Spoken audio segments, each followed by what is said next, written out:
పిల్లరా, పరమగీత గ్రంథము 4వ అధ్యాయము 12వ వచనంలోనికి ఈరోజు మనము ధ్యానంలోనికి వచ్చాము. ఇదివరకే పరమగీత గ్రంథం మొదటి అధ్యాయం నుండి మొదటి వచనం నుండి అలా ధ్యానిస్తూ 4వ అధ్యాయం 12వ వచనానికి ఈరోజు మనము వచ్చి ఉన్నాము. ఇక్కడ నా సహోదరి, నా ప్రాణేశ్వరి అనేది ఆయన చాలాసార్లు సంఘమును గూర్చి ఆయన సంబోధిస్తున్నాడు కదా. ఇంతకుముందు అక్కడ 8వ వచనంలో కానీ నా ప్రాణేశ్వరి, 9వ వచనంలో నా సహోదరి ప్రాణేశ్వరి, 10వ వచనంలో సహోదరి ప్రాణేశ్వరి, 11వ వచనంలో ప్రాణేశ్వరి, 12వ వచనంలో కూడా ఇప్పుడు ఏమంటున్నారండి ఆయన నా సహోదరి ప్రాణేశ్వరి. అంటే ఇన్ని వచనాలలో ఆయన ఎందుకు, ఇంకా మీరు ముందుకెళ్తే చాలాసార్లు ఆయన అలా సంబోధిస్తాడు, సహోదరి ప్రాణేశ్వరి అంటూ. పిల్లలు, ఎందుకు ఆయన ఆ విధంగా సంబోధిస్తున్నాడంటే, దేవుడు ఈ భూమి మీద ఉన్న సంఘానికి ఎంత ప్రేమించాడో, తనము ప్రాణము పెట్టేంతగా ప్రేమించాడు కాబట్టి ప్రాణం పెట్టేశాడు. ఇది ఎప్పుడు మనం మర్చిపోకూడదు, ఎప్పుడు మర్చిపోకూడదు. నన్ను తన ప్రాణముగా ప్రేమించిన నా యేసయ్య కొరకు నా ప్రాణం పోయేంత వరకు ప్రేమిస్తానని ప్రతి విశ్వాసి తీర్మానించుకోవాలండి. అద్భుతమైనటువంటి, ఆశ్చర్యకరమైనటువంటి, ఎవరు చూపలేనటువంటి గొప్ప ప్రేమ, గొప్ప త్యాగము నా యేసయ్యది. నన్ను ఎంతగా ప్రేమించాడనుకుంటే, ఆ ప్రేమను ఎంత వర్ణించినా, ఎంత వివరించినా సరే చాలదు. అంతగా నన్ను ప్రేమించాడు. అందుకే నన్నెంతగానో ప్రేమించెను, నన్నెంతగానో కరుణించెను. ఎంత అంటే దానికి కొలత లేదు. 1 కిలోమీటరా, 10 కిలోమీటర్లంతా ప్రేమ, 100 కిలో, అరే ఆయన ప్రేమ కొలత లేనిది. మనల్ని అంతగా ప్రేమించాడు. అందుకే ప్రాణేశ్వరి, సహోదరి ప్రాణేశ్వరి ఎంత అద్భుతం అండి. ప్రాణేశ్వరి అని ఆయన పిలుస్తున్నాడంటే, ప్రేయసి అనలేదు, ఇంకా ప్రేయసికి మించి, ప్రియురాల అనే దానికి మించి పలికేటటువంటి మాట ప్రాణేశ్వరి. అంటే దేవుని ప్రాణముతో, యేసయ్య ప్రాణముతో మనం ముడిపడిపోయాం. హల్లెలూయా. పిల్లరా, ఆయన ప్రేమను గూర్చి ఒకసారి ఆలోచిస్తుంటే ఎంత ఆనంద బాష్పాలు వస్తాయో. కాబట్టి పిల్లరా, మీరు గమనించండి, పరమగీతాలు మొదటి నుంచి లాస్ట్ వరకు ఎన్నో మార్లు ప్రియురాల, సుందరీవతి, ప్రాణేశ్వరి, సహోదరి, ఎంతో చక్కగా మనల్ని, మన స్థితిగతులను వర్ణిస్తూ ప్రేమిస్తూ హత్తుకున్న నా దేవుడు. నేను రుణం తీర్చలేను, ఆయన రుణం తీర్చలేదు. కానీ ఆయన కోరేది ఏంటంటే, ఆయన మనల్ని ఎంత ప్రేమించాడో ఫస్ట్ మన జ్ఞాపకం చేసుకోవాలి. అది ఆయన కోరేది. హల్లెలూయా. ఆ కారణం చేతనే నన్ను జ్ఞాపకం చేసుకొనుటకై దీనిని చెయ్యుడన్నాడు. అర్థమవుతుందండి. అయితే ఇక్కడ 12 నా సహోదరి, నా ప్రాణేశ్వరి. సహోదరి అని ఎందుకన్నాడు ఆయన అనేది ముందు వచనాలు చెప్పాను కదా. ప్రాణేశ్వరి అని ఎందుకన్నాడు కూడా ముందు వచనాల్లో వివరించడం జరిగింది. అయితే ఇప్పుడు మనం తెలుసుకోవలసినటువంటి మాట, మూయబడిన ఉద్యానము. ఉద్యానం అంటే ఉద్యానం చెప్పాలి. ఉద్యాన వనము, ఉద్యానము, పూల తోట, పార్కులకు కూడా ఆ మాట వాడతారు. కాబట్టి మూయబడిన ఉద్యానమట, ఉద్యానము, ఉద్యానవనము. తర్వాత మూత వేయబడిన జలకూపము. మోయబడిన ఉద్యానము, మూత వేయబడిన జలకూపము. ఎవరట? తన ప్రాణేశ్వరి అయిన శూలమితి కన్యక మోయబడిన ఉద్యానమట, మూత వేయబడిన జలకూపమట. ఎందుకు యేసయ్య ఈ మాట తన సంఘమును గూర్చి ఆ మూయబడిన ఉద్యానవనముతో పోల్చాడు, మూత వేయబడిన జలకూపముతో పోల్చాడు? ఎందుకంటే ప్రియులారా, మనము చాలాసార్లు ఉద్యానవనం వలె ఉంటాం, ఉద్యానములా ఉంటాం. ఉద్యానములో లేదా ఉద్యానవనములు ఏమేమి ఉంటాయండి? మంచి పూలు, చిత్ర విచిత్రమైనటువంటి రంగురంగుల పుష్పాల గల మొక్కలు, ఆహ్లాదకరమైన వాతావరణం, ఇంకా కొన్ని తినదగ్గ ఫలవృక్షములు కూడా ఉంటాయి. అన్నీ ఉన్నాయి. దేని కొరకు అది? దేని కొరకు చెప్పండి? అదన్నమాట. సంచారం చేసే సందర్శకులు, వారికి కాస్త రిలాక్స్, కాస్త విశ్రాంతి దొరుకుతుంది కాబట్టి తోటల్లోకి వెళ్ళి, పార్కుల్లోకి వెళ్ళి కూర్చుంటుంటారు, సేద తీరుస్తారు. అవునా? కానీ ఏమి సుఖం? ఉద్యానవనములా ఉన్నావు కానీ నువ్వు దానికి గేట్ వేసేసావు. ఏమేసావు? గేటు. మూయబడిన ఒక పార్క్కి గేట్లు వేసేస్తే వెళ్తారా మళ్ళీ? అటువంటి పరిస్థితి ఈనాటి సంఘం, ఈనాటి విశ్వాసులు ఉన్నారట. చాలాసార్లు దేవుడు తన వాక్యం ద్వారా మనతో మాట్లాడతాడు.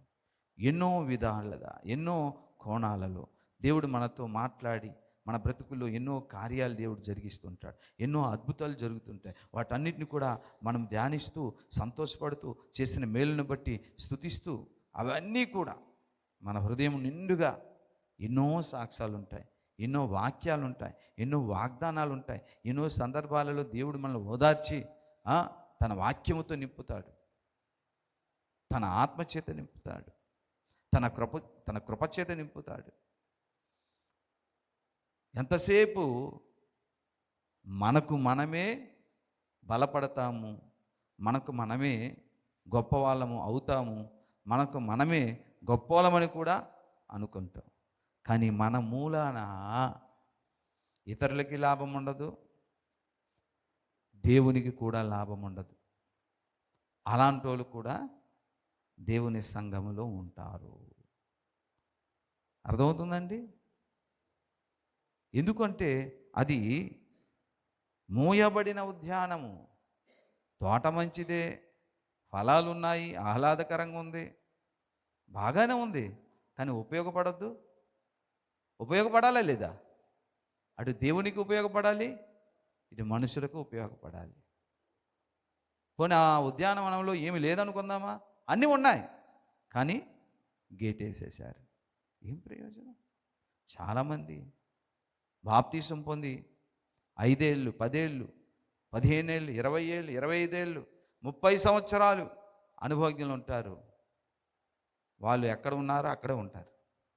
ఒకరికి స్వార్థ చెప్పరు, ఒకరి కోసం ప్రార్థన చేయరు, దేవుని కొరకు ఏదైనా కార్యం చేయరు, దేవుని పని చేయడానికి ఇష్టపడరు. కానీ దేవుని మేలులన్నీ పొందుకుంటారు.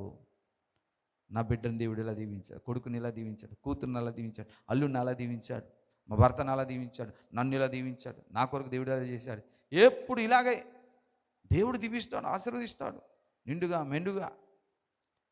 తమ మట్టుకు తామే సంతోషం, ఆనందాన్ని, పక్కవాడు ఏమవుతున్నా అనవసరం, వాడు నరకానికి పోతే ఏంటి, పోకపోతే నాకేంటి, ఇటువంటి స్థితిలో చాలామంది ఉంటారు. అర్థమవుతుందండి?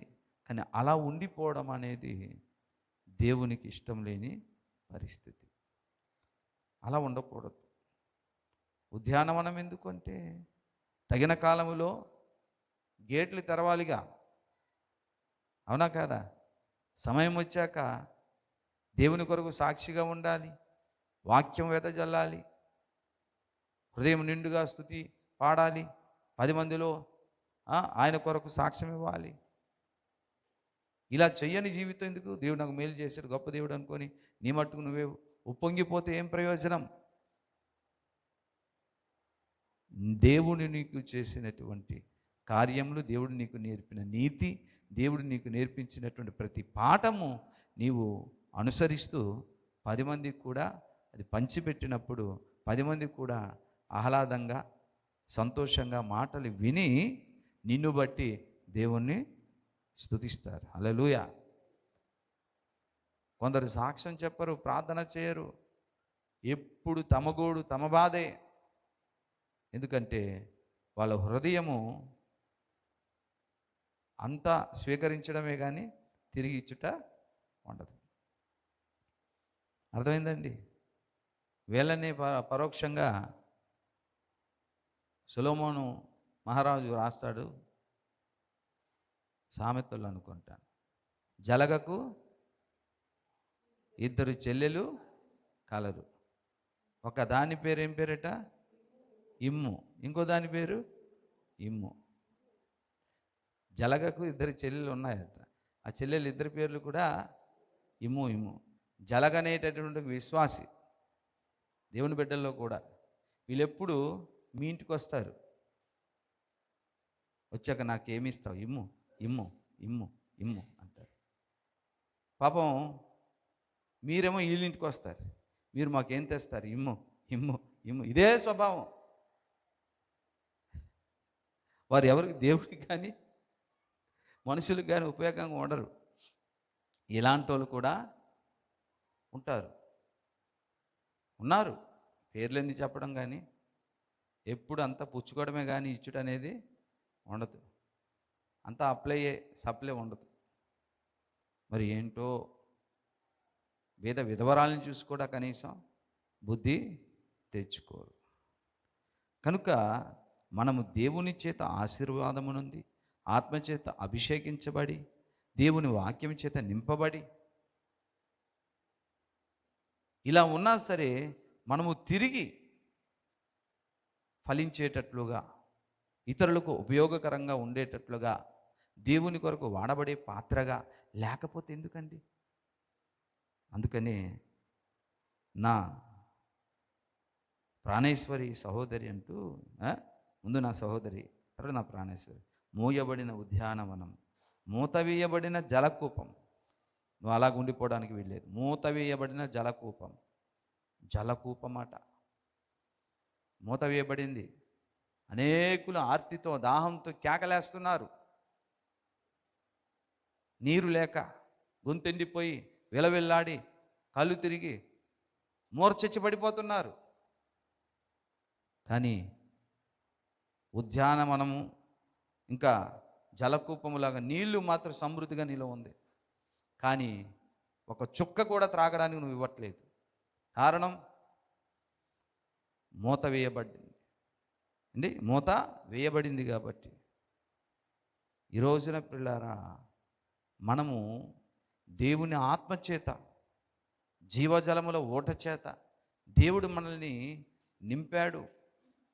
కానీ మన మూలాన ఒక్క ఆత్మకైనా దాహం తీర్చనటువంటి పరిస్థితి. మనం ఏం చేస్తున్నాము? మూత వేసేసుకుంటున్నాం. ఏ విధమైన మూత? టైం అంతా బిజీ. టైం ఉండదు దేవుని మాటలు చెప్పడానికి, సువార్త ప్రకటించడానికి, దేవుని వాక్యం చర్చించడానికి, చదవడానికి టైం ఉండదు. మళ్ళీ అడుగుతాం, దేవా నన్ను అభిషేకించని అడుగుతాం. అభిషేకించిన తర్వాత ఏం చేయాలి? ఏం చేయాలండి? నాకు దాహమునకు ఇమ్ము. సమరయ స్త్రీ దగ్గర అడిగారు ఆయన, నేను ఇచ్చే నీళ్ళు నువ్వు తాగితే ఇప్పుడు దాహం గణమన్నాడు. మరి ఇప్పుడు సమరయ స్త్రీలా యేసయ్య దాహం తీర్చాలి, ప్రజల దాహం తీర్చాలి. యేసయ్య మాట ఎప్పుడైతే ఆమె విని అయ్యో ఈయన మెస్సయ్య అని తెలుసుకుందో, వెంటనే ఆ కబురు, ఆ వార్త ఊరిలోకి వెళ్ళి ప్రజలందరికీ కూడా చెప్పేసి ప్రజలందరినీ యేసునొద్దకు నడిపించింది. సమరయ స్త్రీలాగా గొంతెండిపోయి ఉన్న తన దాహం తీర్చుకుందామే ఇతరుల దాహం కూడా వచ్చింది. ఎందుకంటే జీవజలముల ఊటైన యేసయ్య దొరికేటట్లుగా ఊరి వారికి ఈమె పరిచయం చేసింది. కాబట్టి మనమేదో బాగుపడ్డాము చాలు అనేది ఈ విధంగా దేవుడు మనకిచ్చినటువంటి వరములు, టైమును, కృపను, బ్లెస్సింగును, ఆశీర్వాదానం మనకు మనమే మూత వేసి కప్పేసిన వాళ్ళం అవుతాం. అందుకే తిమోతి కూడా అంటాడు అపోస్తలుడైన పౌలు, నా కుమారుడమైన తిమోతి, నా హస్త నిక్షేపణ వలన నీకు కలిగినటువంటి వరములను నిర్లక్ష్య పెట్టక దాచిక దాన్ని వాడుకో, ప్రజ్వలింపజేయు, పనికొస్తుంది. దేవుడు ఎప్పుడు ఏం చేస్తాడంటే తన మహిమైశ్వర్యము చొప్పున దేవుడు మనకిచ్చిన ప్రతి ఆత్మీయ వరములను, ప్రతి ఆత్మ సంబంధమైనటువంటి ఈవులను వాడుకోవాలి. మనం దాచుకోవడానికి వీలు లేదు. అర్థమైందండి? వాడుకోవాలి. ఇస్తాడు ఆయన. మనందరికీ బాగా తెలుసు. తలాంతులు ఇచ్చాడు, మీనాలను ఇచ్చాడుగా. కొంతమందిని పిలిచి మీనాలను ఇచ్చాడు, కొంతమందిని పిలిచి ఈ లూకాలో మత్తయిలో ఉంటుంది తలాంతులు ఇచ్చారు. కొందరేమో 5 కొందరేమో 10 సంపాదించారు మీనాలను బట్టి. కొందరేమో తలాంతులు మనం చూస్తే 2, 5, 10 ఇలా సంపాదించుకున్నారు. ఒకడిచ్చినవాడు మాత్రం దాచేశాడు. అవునా? ప్రయోజనం లేదు కొంతమంది. కనుక మీరు ఇలాగ మూయబడిన జలకూపంలాగా, మోయబడిన ఉద్యానవనంలాగా నువ్వు కనబడుతున్నావు. నా ప్రాణేశ్వరి, నా సహోదరి, నీకోసం నేను ప్రాణం పెట్టాను కదా. నువ్వు మూత వేయబడినట్లుగా ఉంటే నీ యొక్క వనం యొక్క సువాసన ఎవరు ఆస్వాదిస్తారు? మూత వేయబడిన జలకూపంలా ఉంటే ఆర్తితో దాహం కొనుచున్న వారి దాహం ఎలా నువ్వు తీరుస్తావు? అర్థమవుతుందండి మీకు? కనుక పిల్లారా, దేవుని మాటలు వినిన తరువాత మనకు ఏమి రావాలి? మూత తీయబడి, తలుపు తీయబడి, మన సువాసన లేదా మన దేవుడు మనకిచ్చిన వరమైన ఏదైనా 10 మందికి ఉపయోగపడేటట్లుగా, దేవునికి ఉపయోగపడేటట్లుగా జీవించినప్పుడు దేవుడు చాలా సంతోషిస్తాడు. గమనించండి, యోబు గ్రంథం మనం చూసినప్పుడు ఎలీహు అనేటటువంటి వ్యక్తి పడుచువాడు, మరీ పడుచువాడు కాకపోవచ్చు. తను యోబు 3 స్నేహితులు మాట్లాడుతుంటే పెద్దోళ్ళు కదా నేను ఊరుకున్నాడు. చెబుదామనుకుంటే పెద్దోళ్ళు ఏమైనా గసిరేస్తారని. సరే వాళ్ళందరూ చెప్పిన తర్వాత లాస్ట్లో ఈయన కూడా నోరు విప్పి, మనసు విప్పి మాట్లాడాడట. యోబు గ్రంథము 32 చదవండి పిల్లరా. 18 నా మనస్సు నిండా మాటలున్నవి. చెప్పండి. చూసారా? నా మనసు తెరువబడని ద్రాక్షారసపు తిత్తి వలెనున్నది, పగిలిపోవుటకు సిద్ధముగా ఉన్నవి. దాన్ని మాట్లాడితే తప్ప హృదయానికి సంతోషం ఉండదు భక్తులకు. హల్లెలూయా! మనసు విప్పి మాట్లాడాలి. మోయబడినటువంటి ఉద్యానము తెరవబడాలి. మూత వేయబడినటువంటి జలకూపము మూత తీయబడాలి. అప్పుడు మనకు శాంతి, దేవునికి శాంతి, వినిన ప్రజలకు కూడా మనశ్శాంతి, మేలు జరుగుద్ది. అలాగుంటుంది. చెప్పకపోతే ఏంటి? మనలో మనకే వేదన కలుగుద్ది. కొందరు అది కూడా పట్టించుకోరు. ప్రియులారా, ఇంకా చూడండి ఒకసారి, కీర్తనాకారుడు ఏమంటున్నాడండి? తన హృదయం ఏముందట? దేవుని ధర్మశాస్త్రం ఉందట. 40వ కీర్తన 8వ వచనం, 9వ వచనం, 10వ వచనం.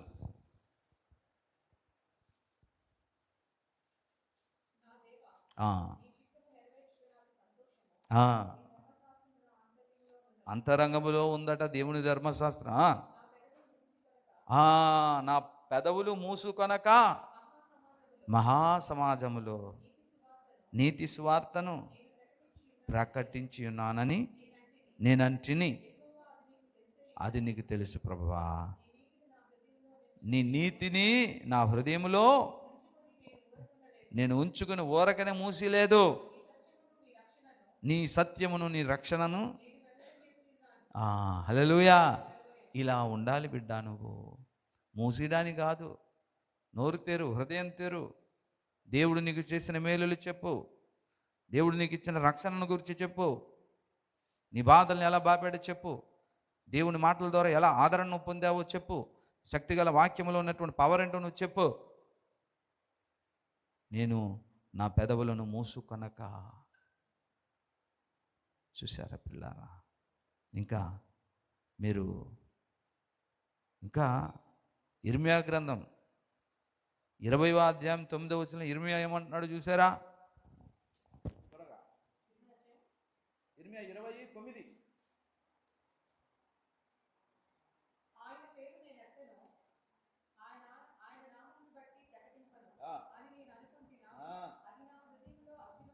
చూసారా? ఇంక నేను ఎత్తను, ప్రకటించను. నాకెందుకు వచ్చింది? ఎవడు వింటాడు? ఎవడు వినడం లేదు. నాకెందుకు లేదు? చచ్చినాడు చేస్తాడు, బ్రతుకున్నాడు బ్రతుకుతాడు. ఇంకేం చెప్పను, నేను చెప్పను ప్రభా, ఇంకెందుకు అని అనుకున్నా సరే లోపల ఉన్న దేవుని మాటలట ఎలాగట? అగ్నివలే మండుచు. చదవండి ఇర్మియా 20:9 వచనం.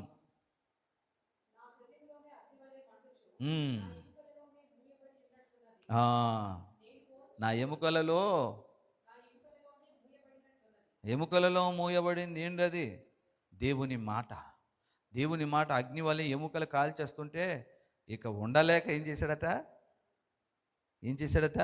ఓర్చి చెప్పక మానలేదట. అర్థమైందండి? కనీసం అలాగైనా అవ్వాలి కదా. ఏమన్నాడండి? ఓర్చి విసిగి ఉండి చెప్పక మానలేదు. హల్లెలూయా.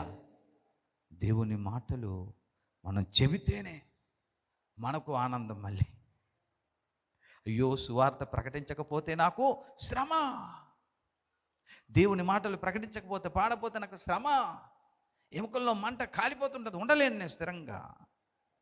కాబట్టి తప్పకుండా నేను చెబుతాను, ప్రకటిస్తాను. సమాజంలో మూయబడినటువంటి ఉద్యానవనంలా కాకుండా ఇప్పుడు ఆ మూయబడిన ఆ గేటులు తీయాలి, మూత వేయబడిన మూత తీయాలి. అది దేవుడు కోరుతాడు. తర్వాత కింద వచ్చిన వాళ్ళు చెప్తాడు ఆయన. మళ్ళీ తర్వాత పై వచ్చే వారం 15 వచనం ఉంటుంది. అదేనా? నువ్వు ఉద్యాన జలాశయము, ప్రవాహ జలకూపము. ఏమైందట? మూయబడింది కాదు, ఇప్పుడు మూయబడింది కాదండి. అర్థమైందండి? ప్రవాహంగా మారిపోయింది. ఎలాగ? మళ్ళీ లెబానోను పర్వత ప్రవాహం పైనుంచి జల జారిపోతుందట. అలా ఉండాలి. హల్లెలూయా, హల్లెలూయా. వచ్చేవారం దానికోసం తెలుసుకుందాం. అయితే ప్రియులారా, ఇంకా అందుకే ఇక్కడ దేంతో నింపబడమంటున్నాడండి దేవుని వాక్యము? కొలస్సీ 3:16లో మనం ఎప్పుడు చదువుతాం.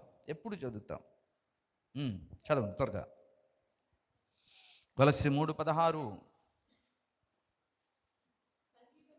సంగీతములతోనూ కీర్తనలతోనూ ఆత్మ సంబంధమైన పద్యములతోనూ ఒకనికొకడు బోధించుచు బుద్ధి చెప్పుచు కృపాసహితముగా మీ హృదయములలో దేవుని గూర్చి జ్ఞానము చేయుచు సమస్త విధములైన జ్ఞానముతో క్రీస్తు వాక్యమును మీలో సమృద్ధిగా హల్లెలూయా నివసింపబడిన తరువాత మరల ఏం చేయాలి? తప్పనిసరిగా సాక్ష్యం ఇవ్వాలి, ప్రకటించాలి, నోరు తెరవాలి. నోరు లేని మూగోడు కాదు కదా నువ్వు. దేవుడు నోరెందుకు ఇచ్చాడు? ఆయన కొరకు సాక్ష్యం పలకాలి, సమృద్ధిగా నింపబడాలి. నింపబడిన వాక్యం 10 మందికి చెప్పినప్పుడు ఏం కలుగుద్ది? ఒకటి గమనించండి, అక్కడ ఉద్యానము జలకూపం అన్నాడు. అవునా? జలకూపము. విశ్వసించిన ప్రతి విశ్వాసిలో జలకూపము ఉంచాడు దేవుడు. పరిశుద్ధాత్మ దేవుడిని నదిని ఉంచాడు. యోహాను సువార్త 7వ అధ్యాయము 38వ వచనాన్ని చాలా జాగ్రత్తగా మీరు చదవండి.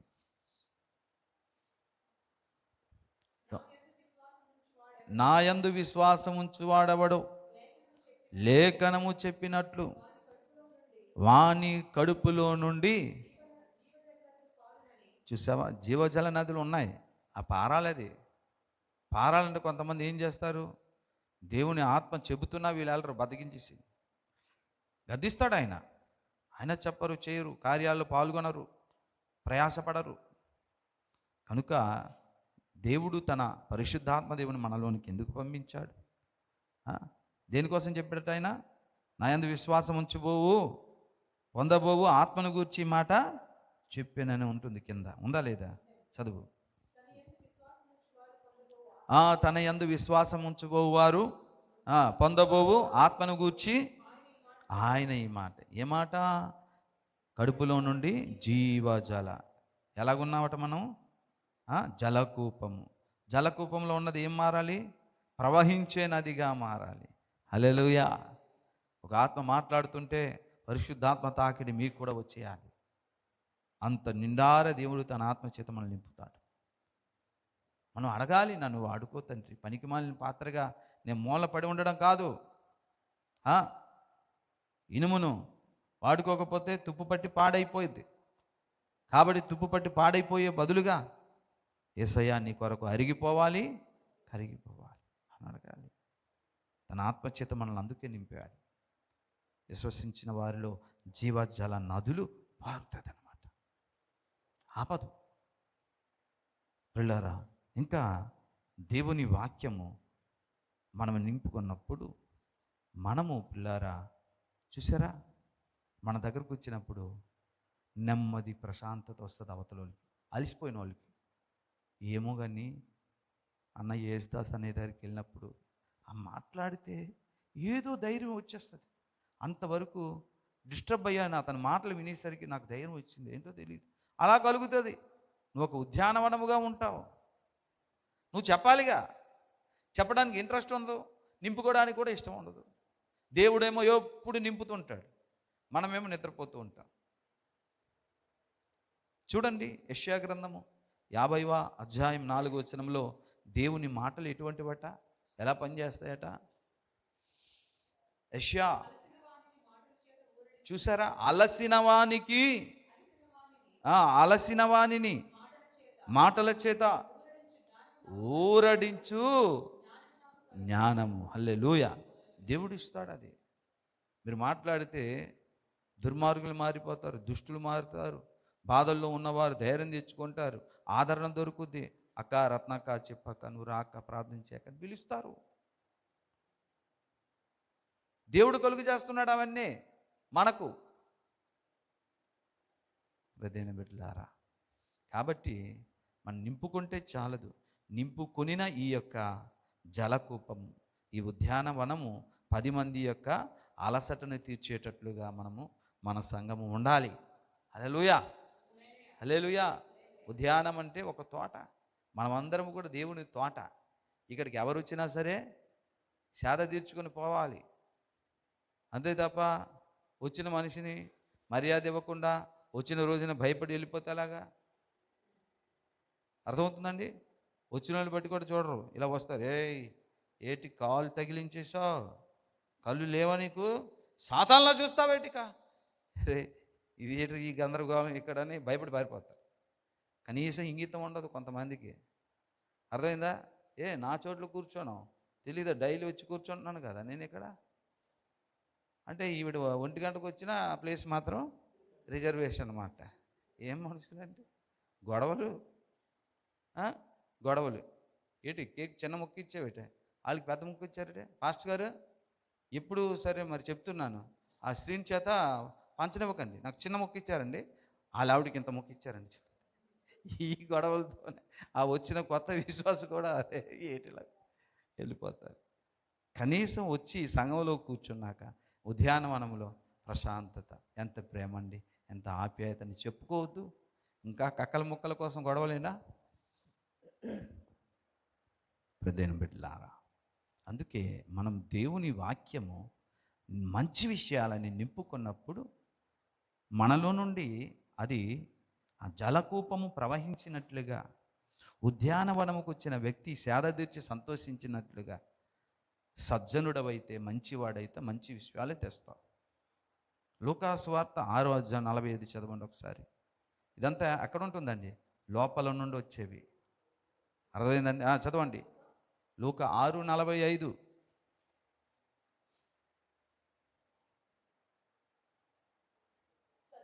సజ్జనుడు తన హృదయమనే మంచి ధననిధి నుండి సద్విషయములను, మంచి విషయములను బయటికి తెస్తాడు. హల్లెలూయా. అర్థమైందండి? సద్విషయములు, మంచి విషయాలు సజ్జనుడు ఎప్పుడు బయటికి తెస్తాడు. ఒకవేళ దుర్జనుడు అనుకో, దుర్విషయాలే తెస్తావు. ఇప్పుడు నాకు బిర్యానీ తక్కువ వేశారు, బిర్యానీ వేశారు కానీ ముక్కలు లేవు, షేరువా పడ్డది, ఎప్పుడు దీని మీదే, తిండి మీదే ధ్యాస. ఎందుకంటే ఆమె నింపుకున్నదంతా సరే. ఆ తిండి తిండి ముక్క కక్క ఇవేవి పట్టించుకోరు సజ్జనులు. దేవుని వాక్యము, దేవుని కృప, దేవుని ఆత్మ ఏదైతే బయలుపరుస్తాడో అదే చెప్తారు, అదే మాటలు, అదే దాని మీదే ధ్యాస కలిగి ఉంటారు సజ్జనుడు. అర్థమైందండి? ఆ విధంగా సజ్జనుడి దగ్గరకు వస్తే ఉద్యానవనములాగా రామ్మ ఇక్కడ కూర్చోమని సేద తీర్చే మాటలు, అలసిన వారికి ఓరడించు మాటలు వస్తాయి. ఉద్యానవనంలాగా ఉండు. వచ్చిన వాళ్ళకి పార్కులో ముళ్ళ కంచెల గుచ్చిక. అర్థమైందండి? కనుక పిల్లరా, దేవుడు మనకు ఏ స్థితిలోనైతే చూడాలనుకుంటున్నాడో ఆ స్థితి నాలో కలుగు చేయనాయనా అని అడగాలి. తర్వాత మూయబడిందే కానీ తర్వాత టైం వచ్చేసరికి గేటులు తెరిచింది. మూత వేయబడిందే కానీ టైం వచ్చేసరికి మూత తీసి అందరి దాహాన్ని తీర్చింది. ఎవరు? సూలమ్మితి. అంటే ఎవరు? వాళ్ళెవరోనండి. ఎవరు? నేనాను. అది మూత వేసేద్దామా, గేట్ వేసేద్దామా?